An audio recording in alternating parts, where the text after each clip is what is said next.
Fala pessoal, bem-vindos a mais uma aula para o concurso do Banco do Brasil. E só para lembrar, quem quiser ter acesso ao curso completo, com a apostila em PDF, com todos os slides que eu utilizo nas aulas, com material de resumo direcionado para revisão e um banco com questões comentadas, primeiro link aqui na descrição. E no mais, peço aí para vocês deixarem o like nesse vídeo e desejo a todos vocês uma excelente aula. Agora a gente vai entender um pouco sobre títulos públicos federais, como que é o processo de emissão, o processo de negociação desses títulos aqui no nosso país. Começando pela definição.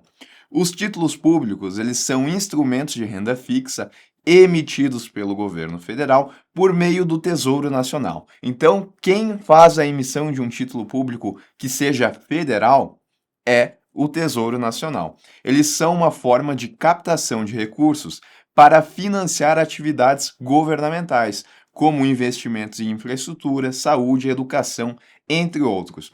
Então, eu posso ter, por exemplo, só para a gente contextualizar aqui, eu posso ter um banco emitindo um CDB, que é um título pelo qual o banco ele capta dinheiro para fazer suas atividades. Eu posso ter uma empresa que também emite um título de crédito, que pode ser uma debênture, pode ser uma nota promissória, no sentido de captar recursos. E aí eu tenho o governo federal, que emite um título também para captar recursos. Qual que é esse título? É um título que ele é público, é o título público federal. E para que o governo ele vai utilizar esse dinheiro que ele está captando? Bom, pode ser para diferentes fins, né? Pode ser para investimento em infraestrutura, em saúde, educação, para fazer a compra de um hospital, para construir uma ponte, depende qual que é o objetivo do governo, tá? Então vamos entender esse fluxo aqui agora. Eu tenho aqui o governo federal, eu estou falando aqui em âmbito federal, tá? E ele vai então emitir um título que representa uma dívida com aquele investidor que está comprando esse título. Vamos supor aí que o governo está precisando de 300 mil reais. E ele vai conseguir isso através da emissão de um título. Aqui é só um exemplo simplificado, depois a gente vai entender na prática como é que funciona esse processo aqui. Aí o governo, precisando de 300 mil reais, ele vai lá e emite um título público. Tá? O investidor que está aqui do outro lado, pode ser uma pessoa física, pode ser uma empresa, resolve então comprar esse título por 300 mil reais. A gente sabe que o título ele vai ter também uma data de vencimento. Vamos supor que essa data de vencimento aqui é para 5 anos e vai ter uma remuneração. São diferentes as formas de remuneração em títulos públicos, mas a gente vai considerar aqui que essa remuneração vai pagar a taxa Selic mais 0,01% ao ano. Tá?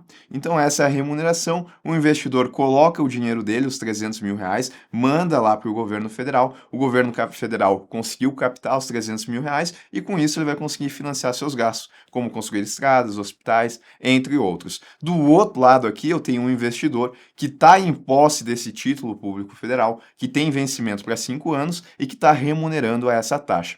Ao final do prazo, se não acontecer pagamentos periódicos de juro, o investidor ele vai receber o total que ele colocou, que são os 300 mil reais, mais a correção por conta dos juros, né? Que é a Selic mais 0,01% ao ano. E além disso, a gente vai ver também que ele está sujeito ao imposto de renda e o imposto de renda vai modificar de acordo com o prazo desse investimento. Tá? Então funciona mais ou menos assim. O órgão responsável pela emissão e controle dos títulos e pela administração da dívida mobiliária federal é a Secretaria do Tesouro Nacional. Sempre que eu falar na dívida mobiliária do governo, essa é aquela dívida que o governo tem, que é representada pela emissão de títulos públicos federais. Tá certo? E o governo ele pode achar também outras formas de se financiar, não precisa ser necessariamente com título público federal. Ele pode, por exemplo, contrair empréstimos também. Aí a gente vai falar da dívida contratual. Mas quando ele emite títulos públicos para conseguir dinheiro, aí eu tenho que ele está aumentando a sua dívida pública mobiliária. E os títulos públicos federais, eles podem ser de diferentes modalidades. Quais são essas modalidades? Eu posso ter uma LFT, uma NTNB, uma NTNB uma NTNB do tipo principal, uma LTN e uma NTNF. São diferentes modalidades e o que vai mudar aqui principalmente é a forma de remuneração e a possibilidade ou não desses títulos pagarem juros periódicos, que são aqueles conhecidos como títulos com cupons.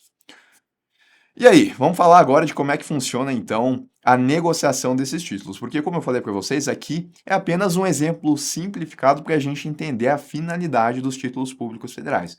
Mas a forma como a negociação acontece muda um pouco, tá? A gente tem chamado o mercado primário.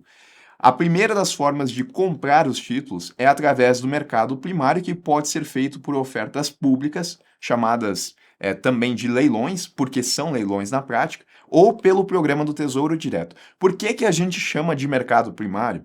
A gente chama de mercado primário porque quando acontece a emissão nesse mercado aqui, os recursos eles estão indo diretamente para o governo federal, porque é a primeira emissão referente a esse título. É diferente, por exemplo, esse investidor, nesse exemplo que eu coloquei aqui, ele ficou em posse de um título público federal. Depois, antes do prazo de vencimento de 5 anos, ele pode daqui a pouco vender esse título a uma outra pessoa. Essa negociação vai acontecer no chamado mercado secundário e não vai envolver o governo federal, tá? Então, essa é uma primeira diferença. Sempre que eu falar em mercado primário, significa que os recursos, eles estão sendo arrecadados e estão sendo passados para o governo federal.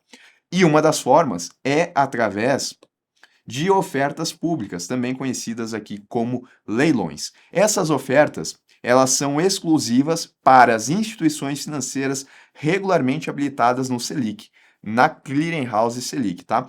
E elas são conhecidas como dealers, são elas que estão cadastradas lá. Então eu tenho aqui de um lado a Secretaria do Tesouro Nacional representando o governo, e do outro lado eu tenho os dealers, que são instituições financeiras que estão cadastradas lá no sistema, no Selic.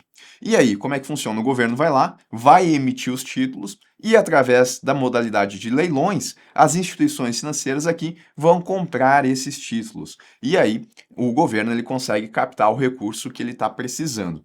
Como isso daqui se trata de uma primeira emissão e o dinheiro está indo para o governo, aí a gente tem uma negociação que acontece no chamado mercado primário. Vamos lá então.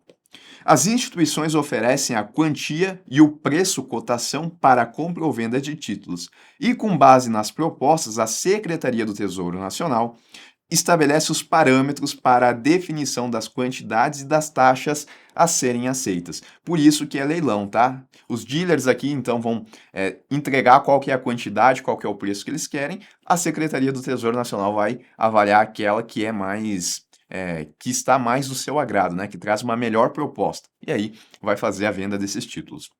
Falando especificamente sobre eles, tá? Os dealers.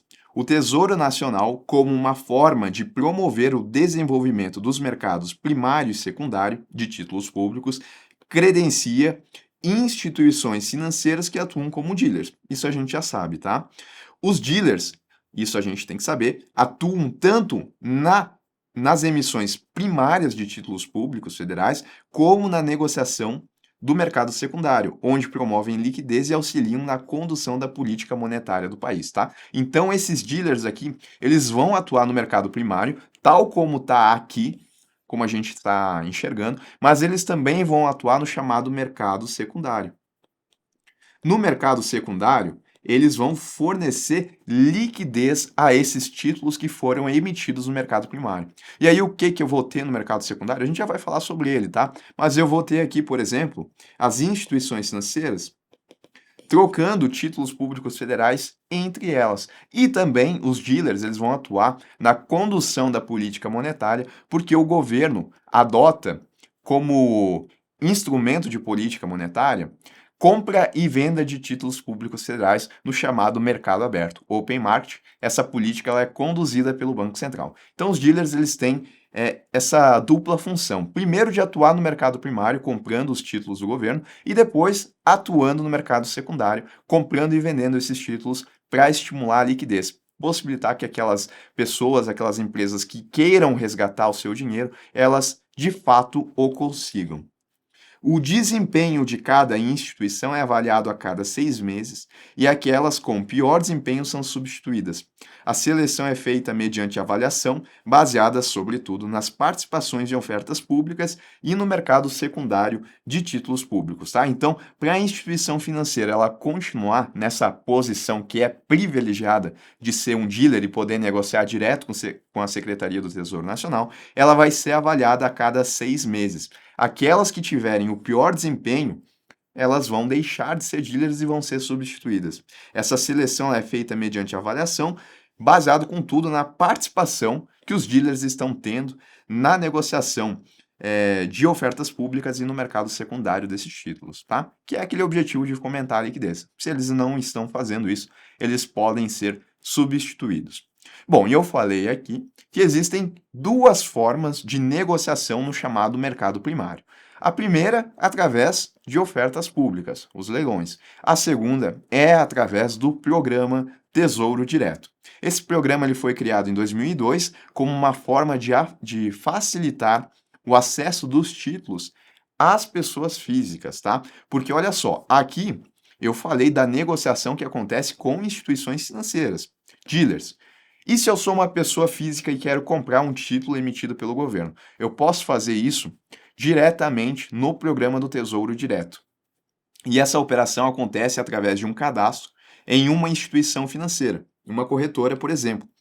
Essa instituição atua como agente de custódia da posição do cliente junto ao Tesouro Direto e fornece uma senha para que o investidor possa acessar o sistema e assim fazer as suas transações de compra e venda de títulos, tá? Então, para acessar o programa do Tesouro Direto, que é um site, tá? Para acessar esse site e realmente poder fazer a compra de títulos públicos, um investidor pessoa física, ele precisa de um cadastro em uma corretora,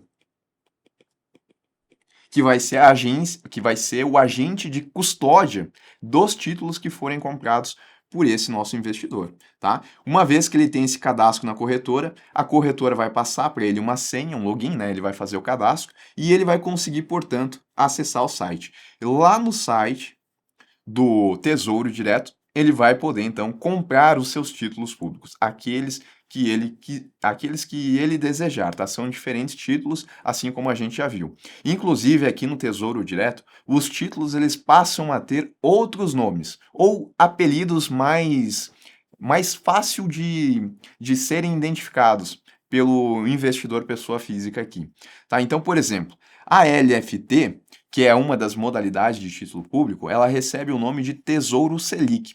Por quê? Uma característica da LFT é de remunerar através da taxa Selic. Então, para que o investidor ele entenda que de fato esse título remunera pela Selic, lá no Tesouro Direto ele recebe o nome de Tesouro Selic. A NTN-B passa a se chamar Tesouro IPCA com juros semestrais. A NTN-B principal passa a se chamar Tesouro IPCA+, porque não tem juros semestrais, aí não recebe esse nome. A LTN, Tesouro Pré-Fixado, a NTNF, Tesouro Pré-Fixado com juros semestrais, e a NTN-B1 ou recebe o nome de Renda Mais ou então de Educa Mais, que são títulos mais recentes aqui no programa do Tesouro Direto, tá? Mas esse é o ponto. O investidor pessoa física, ele pode fazer a compra, assim, de títulos públicos federais no mercado primário, mas para isso ele precisa, então, ter um cadastro numa corretora. A corretora vai fornecer a senha, ele vai conseguir acessar lá o programa do Tesouro Direto e lá ele vai conseguir ver, entre outras informações, quais são as cotações desses títulos, qual que é o histórico de preço e, portanto, né, decidir quais títulos ele vai comprar e colocar na sua carteira. Uma vez que ele tenha feito a compra desses títulos, esses títulos eles vão ficar custodiados dentro dessa corretora onde ele tem conta, né? A corretora ela vai fazer a guarda desses títulos aqui. O programa permite que, em todos os dias úteis, entre as 9h30 da manhã e as 18 horas, os investidores possam acessar o sistema e realizar investimentos e resgates. Uma vez que ele tenha comprado um título, se ele desejar, ele também pode vender esse título, tá? Isso também vai acontecer através do programa do Tesouro Direto. Inclusive, o governo ele compra todos os dias aqueles títulos que foram colocados que foram comprados pelos investidores. Então, todo dia tem essa recompra. Em outras palavras, eu posso falar que os títulos públicos eles têm liquidez todos os dias.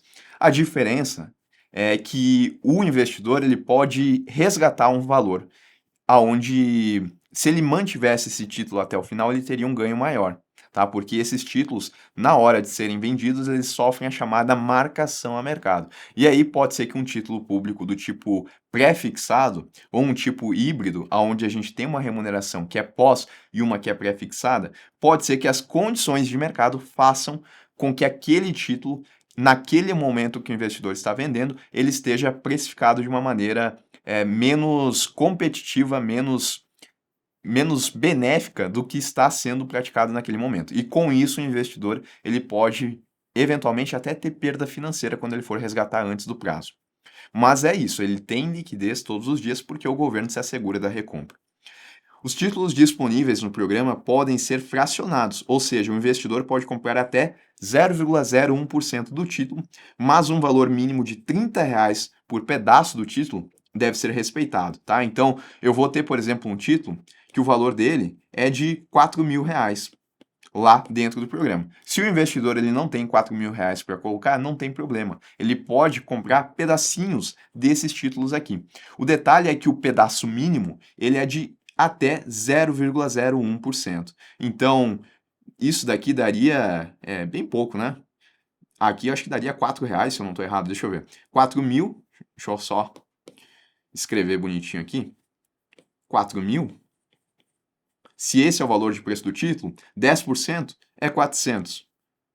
1% é 40, 0,1% é R$ 4,00, 0,01 é 40 centavos, tá? Nesse caso, ele não poderia comprar 0,01%, porque deve ser respeitado que cada fatia mínima é de R$ 30.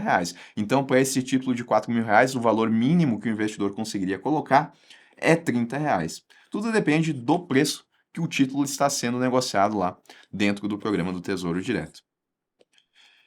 E cada pessoa física pode aplicar por mês até 1 milhão, não havendo limite para resgates. Então, até 1 milhão por mês é possível de comprar títulos públicos e se o investidor quiser fazer resgates, ele não tem uma limitação, ele pode resgatar tudo que ele tem. Por isso que a liquidez ela é diária. Quais são os custos pelos quais o investidor aqui ele está sujeito ao colocar o seu dinheiro dentro lá do Tesouro Direto comprando títulos? Ele tem a taxa de custódia da B3, que é de 0,25% ao ano, e também a taxa de negociação e custódia aí que pode variar. Os nomes eu já coloquei aqui para vocês, tá? E bom, além do mercado primário e além do mercado secundário, aliás, além do mercado primário, onde eu tenho as ofertas públicas através de leilões e o programa do Tesouro Direto, eu tenho o mercado secundário. E a gente já tem uma ideia de como é que funciona o mercado secundário, tá? Se a negociação for entre instituições que já possuem o título, esta vai ocorrer no chamado mercado secundário. No mercado secundário, as negociações envolvem títulos que já passaram pelo mercado primário e que agora estão em posse de instituições financeiras, as quais podem vendê-los entre si. Os valores arrecadados aqui vão para as instituições vendedoras e não mais para o Tesouro Nacional. Então eu tenho uma instituição financeira que, inclusive, ela pode ser um dealer. E ela comprou esse título do Tesouro Nacional e agora ela quer vender esse título a uma outra instituição financeira. Tudo bem, ela pode fazer, isso vai acontecer no mercado secundário. O dinheiro que vai ser pago por esse título, ele vai para essa instituição financeira que está vendendo e não vai mais para o governo. O governo fica fora dessa negociação. Por isso que é mercado secundário, tá?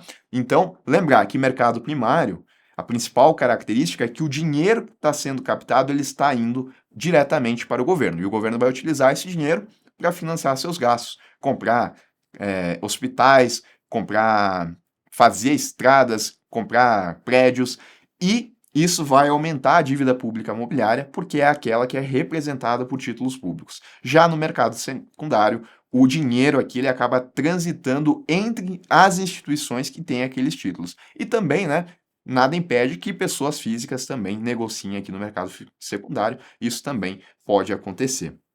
Falando agora um pouco em relação aos riscos que as pessoas estão sujeitas ao investirem nos títulos públicos, bem como o que eu falei no início da aula, né? A gente tem a tributação quando a gente investe nos títulos públicos.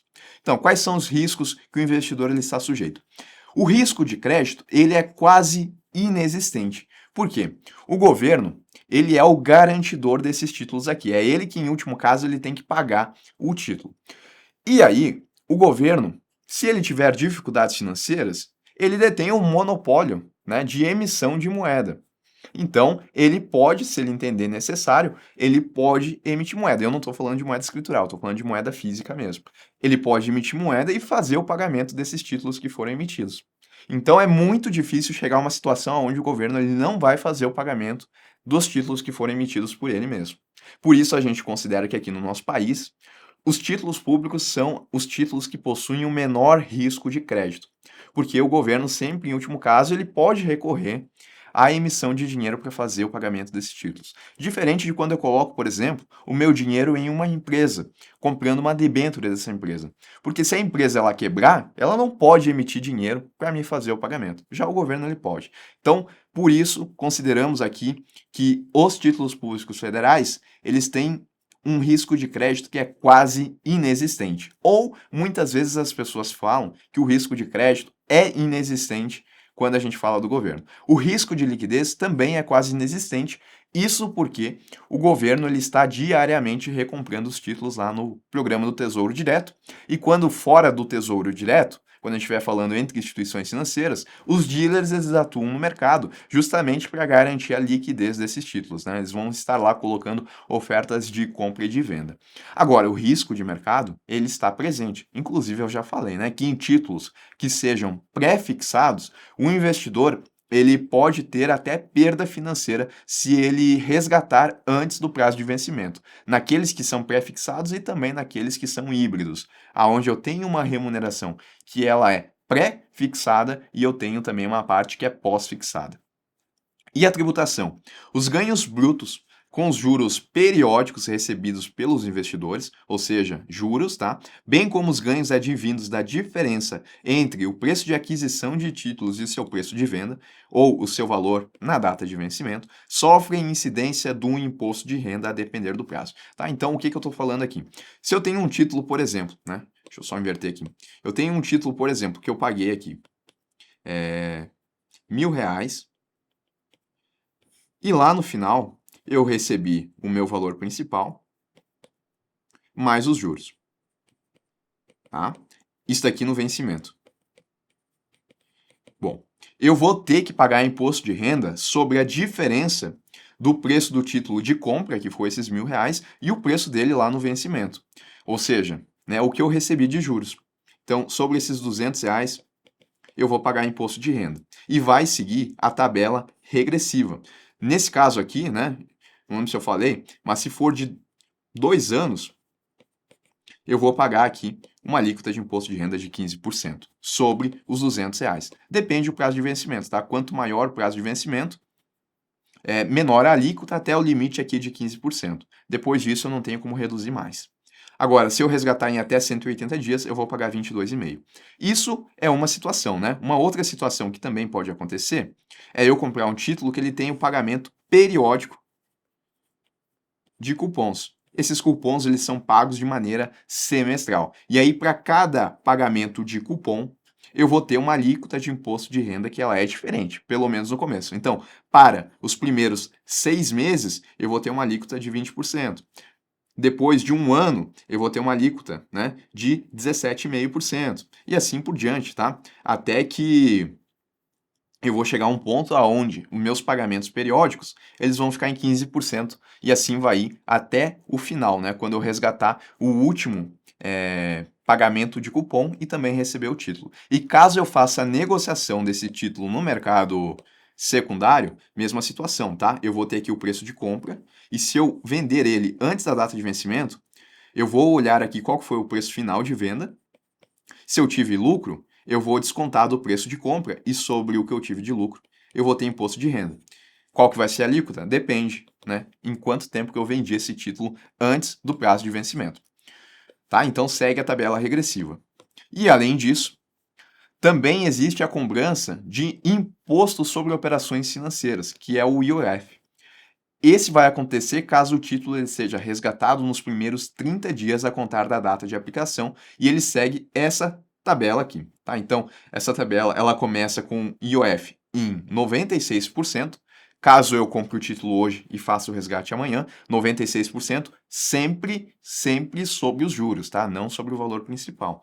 E ele vai diminuindo conforme vão passando os dias, até que no 30º dia eu não tenho mais o IOF. Mas detalhe, eu não tenho mais o IOF, mas eu ainda tenho o imposto de renda. Esse eu ainda vou ter.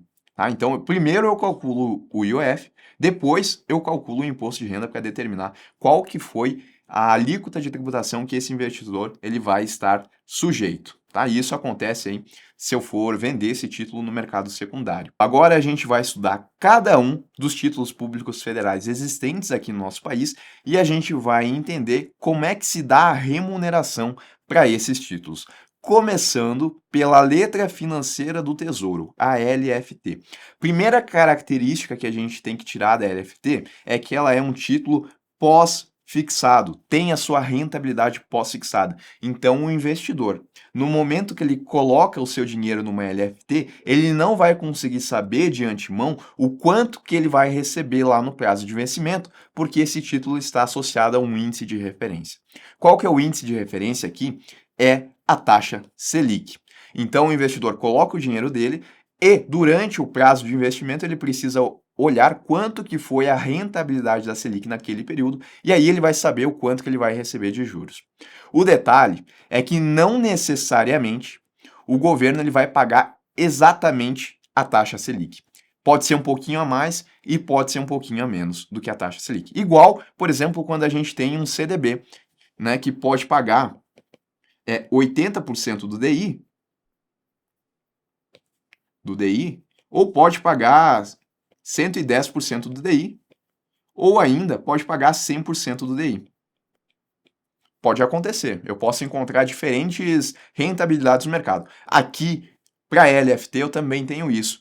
O governo ele pode pagar exatamente a taxa Selic durante o período de investimento do título, ele pode pagar a Selic e mais alguma coisa, ou ainda pode pagar a Selic menos alguma coisa. Tudo depende das condições de mercado quando o título ele for emitido, ou melhor, né, quando o investidor resolver comprar esse título aqui. Então vamos lá. Por isso que eu digo que a rentabilidade ela é pós-fixada, dada pela taxa Selic acumulada no período de investimento, acrescida de ágio ou deságio registrado no momento de compra do título. Então, eu vou ter um deságio quando a LFT está sendo negociada com a rentabilidade superior à taxa Selic. Um exemplo aqui seria se quando o investidor fosse comprar, esse título pagasse a taxa Selic mais 0,02% ao ano. E esse título estaria sendo negociado com um ágio quando a LFT estivesse sendo negociada com uma rentabilidade inferior à taxa Selic. Por exemplo, taxa Selic menos 0,01% ao ano. Um pouquinho mais na primeira situação, um pouquinho menos na segunda situação. E Renan, e se ele pagasse exatamente a taxa Selic? Pode acontecer? Pode. Daí ele não está sendo negociado nem com ágio, nem com deságio. Outra característica aqui da LFT é de que ela não paga juros periódicos, ou seja, é um título que a gente chama de zero cupom. Por que a gente chama assim? Porque não existem cupons nesse título. E quando eu falo de cupom, eu estou falando do pagamento periódico de juros. Então, o fluxo da LFT é representado dessa forma aqui. O investidor ele vai fazer a compra, vai ter um desembolso inicial e lá no final do prazo ele vai receber o que ele colocou, que é o valor investido, e vai receber a rentabilidade do título. Essa rentabilidade a gente sabe que para uma LFT ela vem da taxa Selic, acrescida de ágio ou de deságio. Agora a gente vai entender na prática, principalmente esses conceitos de ágio e deságio. Olha só, o governo ele estabeleceu que em 1º de julho de 2000, o preço das LFTs era de R$ 1.000. Esse foi o preço inicial de uma LFT. Desde então, o seu valor nominal atualizado, ele vem sendo diariamente corrigido pela taxa Selic. Então, quando eu falar VNA, eu estou falando do valor nominal atualizado de um título. E, desde então, portanto, a nossa LFT ela vem sendo corrigida pela taxa Selic, desde o ano 2000 até hoje, e assim continua. Então, eu vou, por exemplo, trazer aqui um exemplo mais simples, né? Por exemplo, trazer um exemplo, mas mais simples aqui para a gente entender essa lógica. O VNA, por exemplo, da nossa LFT no ano de 2020 é de R$ 4.000, tá? Isso daqui, valores fictícios, depois a gente vê com um exemplo real. O que significa isso daqui? Significa que do ano 2000 até o ano 2020, a rentabilidade da taxa Selic fez com que o VNA saísse de 1.000 e fosse para R$ 4.000. Vamos supor que um investidor, nesse momento aqui em 2020, ele vai comprar uma LFT que está sendo negociada da seguinte forma: ela paga a taxa Selic mais 0%, ou seja, paga exatamente a taxa Selic, sem deságio e sem ágio. É a taxa Selic. Bom, o preço de compra vai ser de R$ 4.000. E esse título aqui, ele vai ter um vencimento para o ano de 2025. Em 2025, o VNA desse título, ele foi de R$ 5.000. Isso significa que de 2020 para 2025, a gente teve uma rentabilidade de R$ 1.000 para a taxa Selic. Porque a gente tem que lembrar que o que atualiza o VNA de uma LFT é a taxa Selic. Então, se eu estou falando que saiu de 4.000 para 5.000 em 5 anos, é porque a rentabilidade da taxa Selic fez com que esse título saísse de 4 para 5.000 durante esse período aqui. Bom, qual que vai ser o valor recebido por esse investidor? Ele vai receber R$ 5.000, que é o preço de venda desse título em 2025. O rendimento obtido dele vai ser de R$ 1.000. Ele comprou por 4 e recebeu os R$ 5.000. Só funcionou dessa forma aqui porque quando esse investidor comprou, a LFT pagava exatamente a taxa Selic. Então eu não tenho que fazer mais cálculos para chegar na rentabilidade desse investidor. Basta eu pagar o VNA atualizado na data de vencimento. Olha como muda a situação aqui quando eu tenho um título que está sendo negociado com deságio. Vamos lá. VNA do título em 2020, R$ 4.000. Remuneração da LFT que o investidor vai comprar, taxa Selic mais 0,01% ao ano. Situação, né, parecida com essa que eu coloquei. Título sendo negociado com deságio. VNA em 2025, R$ 5.000. Qual que vai ser o valor recebido pelo investidor? Vai ser R$ 5.000 também. O investidor ele vai receber o VNA do título. Mas, Renan, não tá a mesma coisa que aqui? Não, não tá. Porque olha só, o preço de compra desse título aqui vai ser de R$ 3.992,02. É diferente. Aqui ele pagou R$ 4.000 para receber 5. Aqui ele pagou R$ 3.992 para receber 5. Ou seja, aqui ele teve um rendimento de R$ 1.000 com 7, enquanto que aqui ele teve um rendimento de R$ 1.000. Essa diferença dos R$ 7 advém dessa parcelinha aqui de 0,01% a mais que o título está pagando em relação à taxa Selic. Então, o que significa dizer que um título está sendo negociado com deságio? A gente pode pensar assim, que se ele está com deságio, significa que o investidor ele vai pagar menos do que esse título está valendo na sua data de compra. As pessoas gostam de associar deságio com desconto.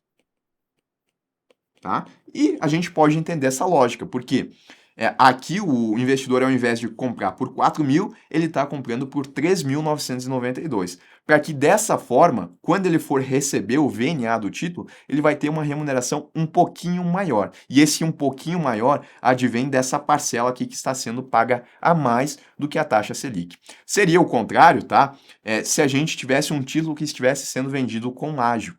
Porque daí o investidor ele receberia a taxa Selic menos alguma coisa, né? No exemplo aqui, menos 0,01%. E daí, se ele comprasse por 3.992, não daria certo, né? Porque ele teria uma rentabilidade que está sendo superior à taxa Selic. Se ele comprasse por 4.000, também não daria certo, porque ele estaria recebendo exatamente a remuneração da taxa Selic. Mas aqui, nesse exemplo, com o ágio, ele tem que receber menos do que a taxa Selic. E para receber menos, a gente muda o preço de compra. O governo ele faz um cálculo e estabelece qual que tem que ser o preço de compra para que então esse investidor ele receba um pouco menos do que a rentabilidade da taxa Selic, nesse exemplo aqui. Então aqui o preço de compra poderia ser de 4.008. Tem que se fazer o cálculo, tá? Eu só estou chutando o valor aqui para a gente entender a lógica.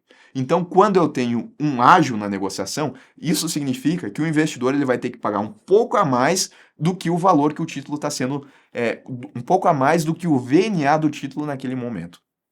Isso para que, ao final do prazo, quando ele for receber o VNA desse título, ele consiga ter essa diferença na remuneração. É claro, né, que é melhor quando o título está sendo vendido com deságio, porque daí o investidor ele vai receber mais do que a taxa Selic. E para isso ele vai ter um preço menor lá no seu preço de compra.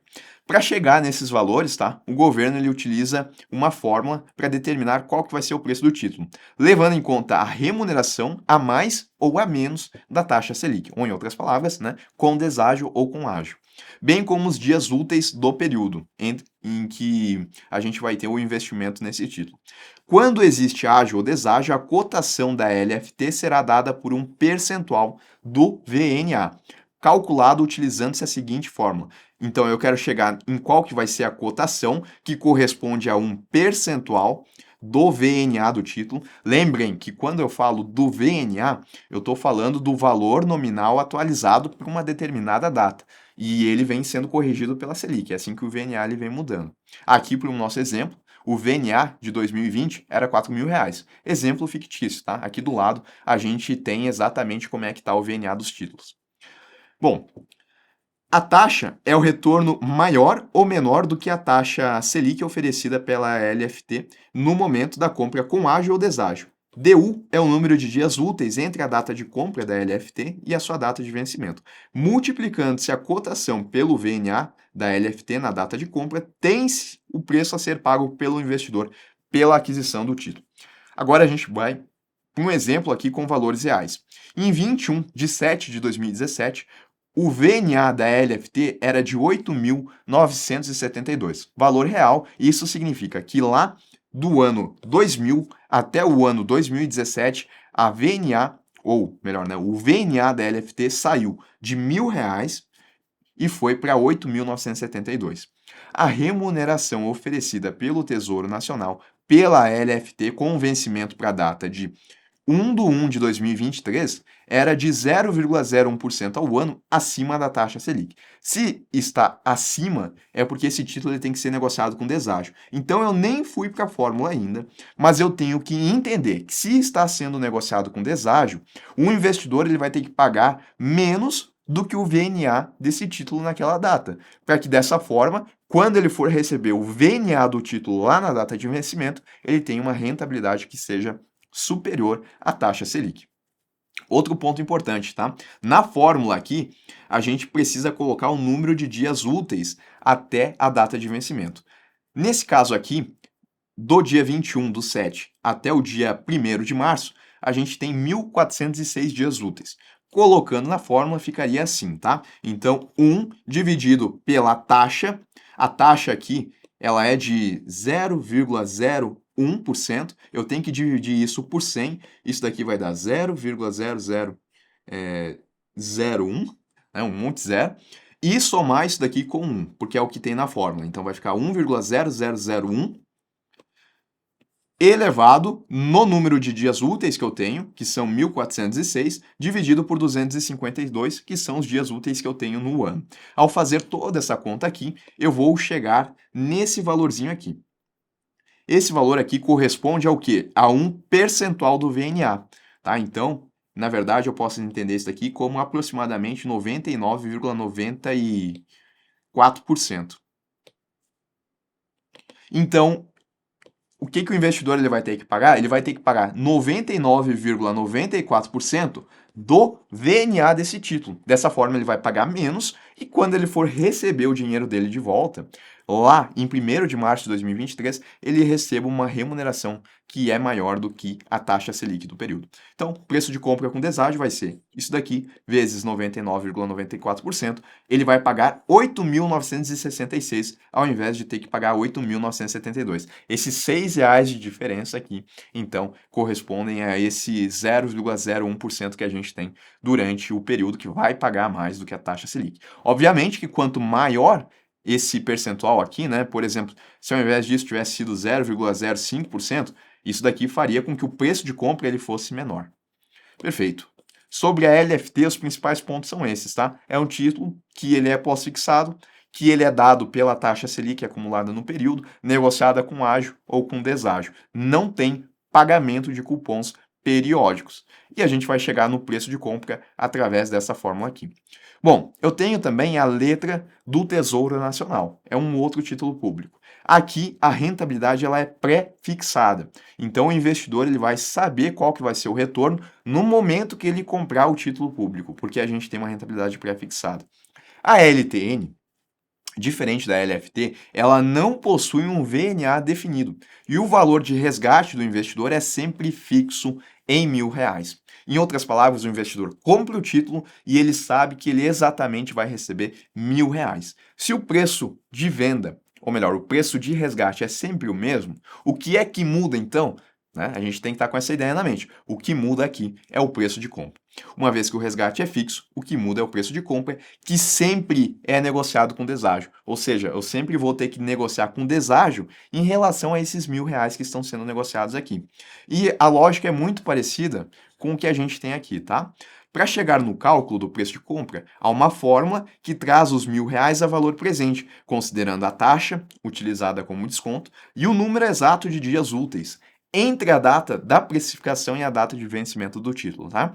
Então essa é a fórmula. Eu vou ter aqui 1.000, que é o que eu quero trazer a valor presente, mais a taxa que está sendo utilizada no mercado, elevado no número de dias úteis entre a data de compra e a data de vencimento, dividido por 252.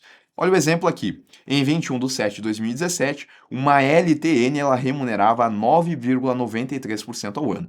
Isso daqui, então, como eu tenho essa rentabilidade, eu sei que ela é pré-fixada. Eu já sei que durante o período de investimento, que também tem o vencimento para dia 1º de janeiro de 2023, também não, né? Porque aqui era outra data, 1º de março.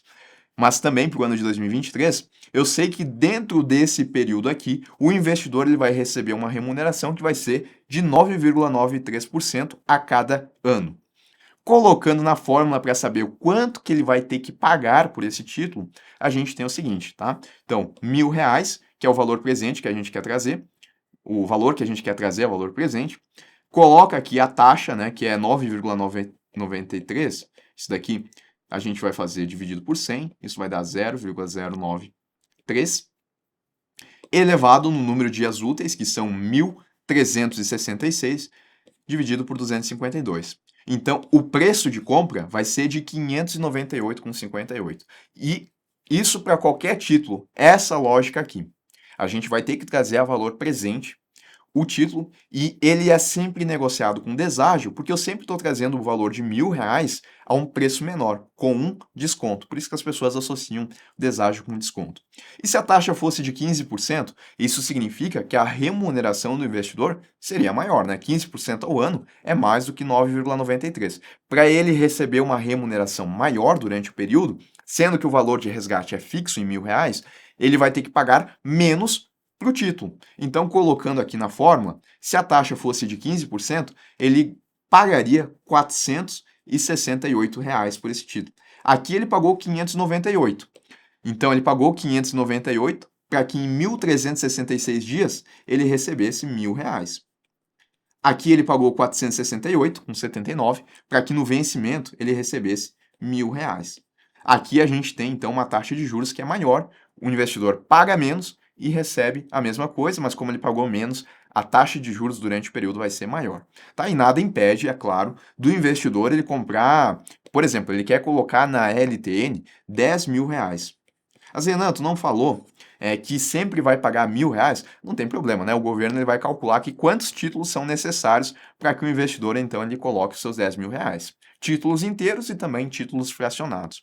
Mas a lógica é essa daqui do cálculo. Para cada título, o resgate sempre vai ser de R$ 1.000. E se obviamente, né, que se o nosso investidor ele tiver um valor fracionado, ele vai receber uma fração desses R$ 1.000. O fluxo de pagamento desse título segue isso. A gente tem o desembolso inicial e lá no final o investidor ele recebe o total investido, né, nesse caso aqui 598,58, mais os rendimentos que vão totalizar os R$ 1.000. A gente não tem pagamento aqui de cupons. Um outro título, Nota do Tesouro Nacional Série F NTNF. É um título público que também é pré-fixado, ou seja, oferece ao investidor um retorno nominal e pré-definido no momento da compra, só que a diferença é que aqui a gente tem cupons semestrais, tá? É um título pré-fixado igual a LTN, mas a diferença é que a gente passa a ter aqui, de forma periódica, a cada semestre, juros que vão ser pagos ao investidor, diferente daqui, onde a gente não tinha. Aqui também era um título zero cupom. Bom, a NTNF ela é similar à LTN, mas com o diferencial de pagar juros semestrais fixos a 10% ao ano. Os investidores eles também vão fazer um resgate de R$ 1.000, sendo que o preço de compra do título ele vai variar conforme a taxa de juros negociada no momento de compra. Então, mesma situação de antes, tá? O detalhe é que aqui a gente tem que considerar também a taxa de 10% ao ano, né? Porque aqui a gente passa a ter cupons. E aí, nesse sentido, tá? A NTNF ela pode ser negociada com ágio ou com deságio. Depende, tá? Se o investidor ele vai obter um título que está pagando mais do que 10% ao ano de juros ou se está pagando menos. Então, com deságio, quando a NTNF está sendo negociado com uma rentabilidade superior a 10% ao ano.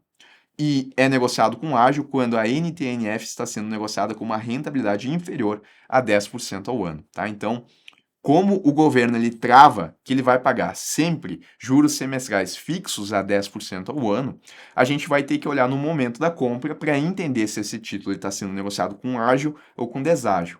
Porque a rentabilidade do governo pode mudar, né? Aqui, por exemplo, ele estava pagando 9,93%. Se esses 9,93% fossem aplicados nesse título aqui, deixa eu só apagar aqui,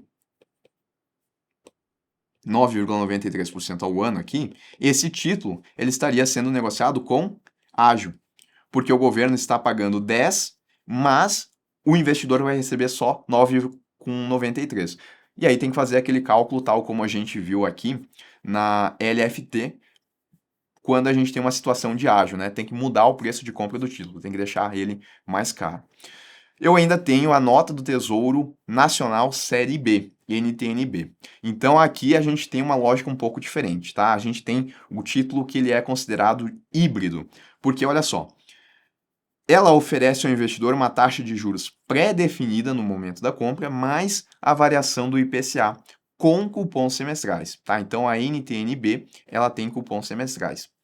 O diferencial desse título é de que ele sempre paga juros reais, visto que o seu VNA ele é ajustado pela variação do IPCA ao longo do tempo. Na LFT, o VNA era ajustado pela taxa Selic. Aqui é ajustado pelo IPCA, que é calculado pelo IBGE e é o índice de inflação no nosso país.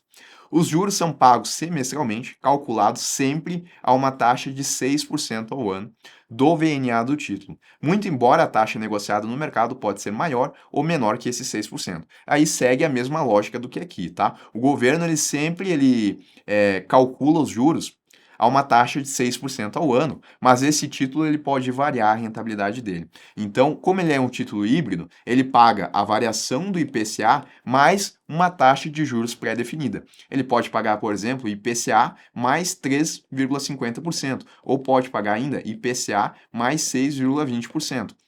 Qual que é a diferença aqui em relação a ágio e deságio? Quando for superior a 6,6% ao ano, aí a gente está falando de um título que está sendo vendido com deságio. Então, esse daqui, a gente tem o deságio. Tá? Porque o VNA e o pagamento dos juros aqui consideram IPCA mais 6% ao ano. E nessa situação, onde está sendo negociado com IPCA mais 3,50, menos, portanto, com esse 6% ao ano, aqui eu tenho um título que ele está sendo negociado com ágio. Então, se antes aqui, na NTNF, eu considerava uma taxa fixa em 10% ao ano, e assim eu estabelecia se o título estava sendo vendido com deságio ou ágio, aqui na NTNB eu vou ter que olhar 6% de taxa, além da variação do IPCA. Se estiver pagando mais que 6%, deságio. Se estiver pagando menos que 6% ao ano, aí a gente está com essa negociação com ágio. Tem que mudar o preço de compra para refletir esse título.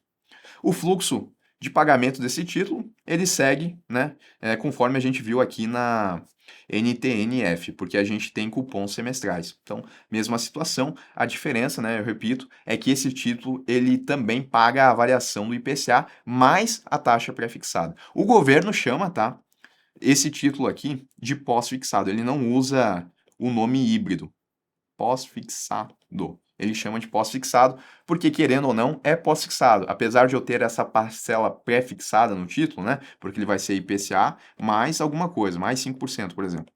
Apesar de ele ter essa parcela pré-fixada, no momento da compra, eu não vou saber quanto que o título vai render, porque eu preciso ver qual que foi o IPCA acumulado durante o período também. Bom, eu tenho também a NTNB principal. Essa daqui, ela é parecida, né? Ela segue essa lógica de ter a variação do IPCA também, mas a diferença é que aqui a gente não tem os cupons semestrais, tá? Então essa é a diferença em relação à NTNB, mas no restante segue parecido, tá? A NTNB, ela oferece ao investidor uma taxa de juros pré-definida no momento da compra, mais a variação do IPCA, só que sem cupons. É um título, então, que a gente chama também de zero cupom. E aí segue o nosso fluxo, né, onde a gente tem o desembolso inicial e o valor final. O VNA da NTNB principal foi definido em R$ 1.000, também lá em 15 de julho de 2000. E desde então vem sendo atualizada pela IPCA, tal como uma NTNB. Logo por serem corrigidos pelo mesmo índice, o VNA dos dois títulos é exatamente o mesmo para os dois em uma determinada data, porque os dois estão sofrendo a correção do IPCA. É como se eu pegasse, por exemplo, a LFT. A LFT ela está sempre sendo corrigida pela taxa Selic. Se eu tivesse um outro título que também está sendo sempre corrigido pela taxa Selic, eu também teria que os dois teriam o mesmo VNA.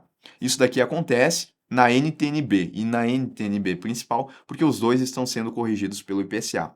A diferença deles, nesse contexto, é que o investidor irá comprar a NTNB principal, que é essa daqui, a um preço inferior ao que compraria uma NTNB, mesmo que as duas fossem compradas na mesma data, com a mesma remuneração e com o mesmo vencimento. Ora, Renan, por que isso acontece? Tá aqui a explicação. Isso se dá porque na NTNB principal, que é aquela onde a gente tem zero cupons, o total do rendimento deve ser pago no vencimento de uma única vez. Já na NTNB, que é aquela que a gente acabou de passar, a gente vai ter pagamento de juros acontecendo ao decorrer da vigência do título. E como as duas pagam o mesmo VNA no vencimento, a diferença deve ser refletida no preço de compra do título. Sempre o investidor, para esses títulos que têm um VNA que está sendo corrigido, sempre o investidor, no final, ele vai receber o VNA, tá? E como aqui eu tenho dois títulos que são corrigidos pelo mesmo indicador, pela inflação, e um desses títulos já está pagando juros semestrais, o outro ele vai ter que ter um preço de compra que vai ter que ser menor, porque ele não está tendo esses pagamentos aqui. Então, olha a comparação aqui, um exemplo real que a gente também teve, 21 de julho de 2021. Eu tenho uma NTNB e uma NTNB principal. A rentabilidade é um pouco diferente das duas, mas isso não vai mudar a lógica, tá? Para a NTNB é IPCA mais 5,09% ao ano. Agora, para a NTNB principal, que é essa onde a gente não tem cupons, é IPCA mais 5,27% ao ano. O vencimento, uma é para 2026, a outra é para 2035. Observem que o VNA para essas duas é o mesmo, 2.993, 2.993. Agora, olha a diferença no preço de compra, tá? Enquanto que a NTNB tem um preço de compra de 3.265, considerando esse vencimento, a nossa NTNB principal, ela tem um preço de compra de R$ 1.203,58. Claro que aqui a gente tem um prazo de vencimento maior, mas independentemente disso, iria ser menor de qualquer forma, porque durante a vigência do título, aqui não aconteceu pagamentos periódicos de juros. E as duas vão resgatar o VNA. Vamos supor que o VNA e vamos considerar também que as duas fossem resgatadas na mesma data, tá? Eu estou fugindo aqui dos números reais só para explicar essa lógica. Então vamos supor que as duas fossem resgatadas no dia 15 de 8 de 2026. E o VNA nessa data, para 15 de 8 de 2026, vamos supor que o VNA aqui ele estivesse em R$ 5.000, tá? Isso significa que os dois títulos eles vão pagar R$ 5.000, porque o investidor, quando a gente tem o VNA, ele sempre recebe o VNA da data. Então os dois aqui pagariam R$ 5.000. Mas agora, se os dois, e vamos considerar também que os dois têm a mesma taxa de juros, né? Vamos entender aqui que os dois estão pagando 5,09% ao ano.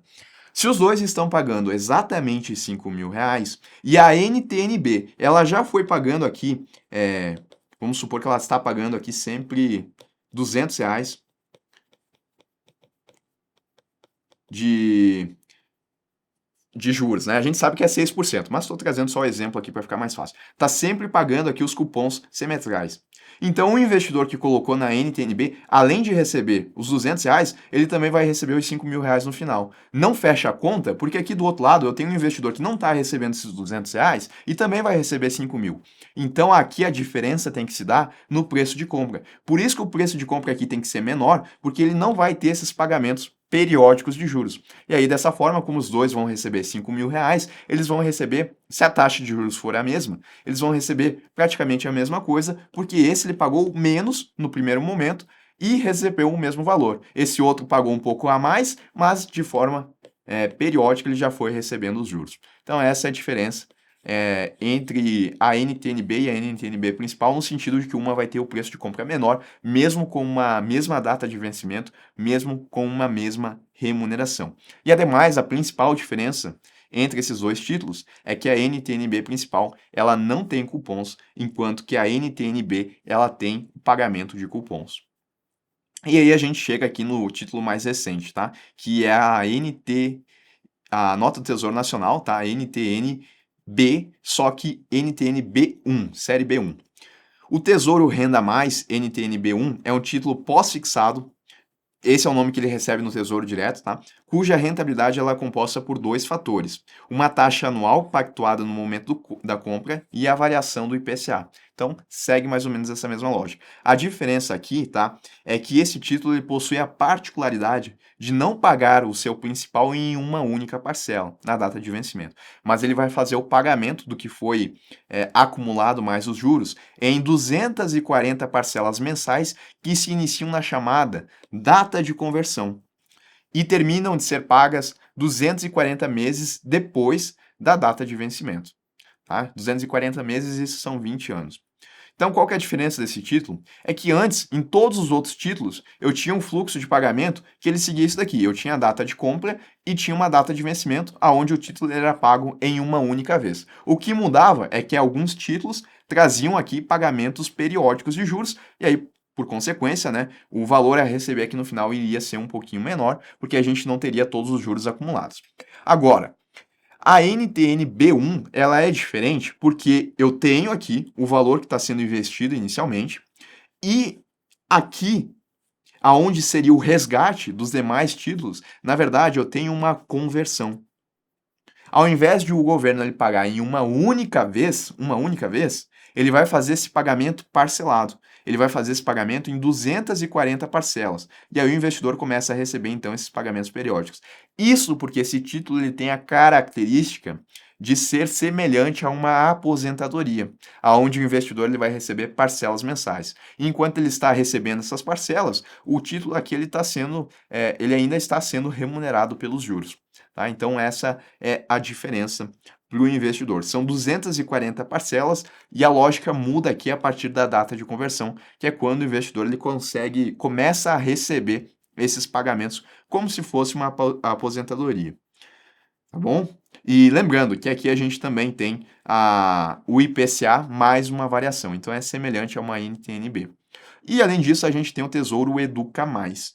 Nesse título, as parcelas de pagamento acontecem durante 5 anos. Então, aqui era durante 240 parcelas, que dá 20 anos. Aqui é durante 5 anos, onde a gente tem 60 meses, com o objetivo de cobrir despesas com a universidade da criança em cujo futuro está se investindo. Então, por exemplo, o pai da criança, ele vai lá, compra um título NTN-B1, que na verdade aqui vai ser o Educa Mais, né, coloca o seu dinheiro lá, vamos supor que ele colocou 10 mil reais.